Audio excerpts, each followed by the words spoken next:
कशी असेल महाराष्ट्राच्या विकासाची वाटचाल, राजकारणाच्या पलीकडे जाऊन उत्तर शोधण्याचा प्रयत्न अर्थात विजन 2023 आज दिवसभर मुंबईत जय महाराष्ट्राची विजन 2030 परिषद उपमुख्यमंत्री फडणवीस करणार उद्घाटनाचे मार्गदर्शन। शिवसेनेचे आमदार अनिल बाबर यांचं निधन, वयाच्या 74व्या वर्षी घेतला अखेरचा श्वास, मुख्यमंत्र्यांचे विश्वासू अशी बाबर यांची ओळख। मराठा समाजाच्या सर्वेक्षणाला मुदतवाढ, 2 फेब्रुवारीपर्यंत होणार सर्वेक्षण। बुधवारपासून संसदेचं अर्थसंकल्पीय अधिवेशन, सर्व 146 खासदारांचे निलंबन मागे, 1 फेब्रुवारीला अर्थमंत्री लेखानुदान सादर करणार।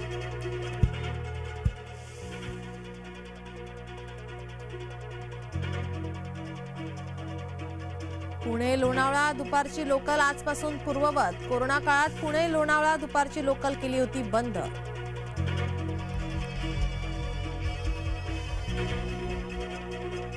उत्तरायण किरणोत्सव, मावळतीच्या सूर्यकिरणांचा अंबाबाईला चरणस्पर्श।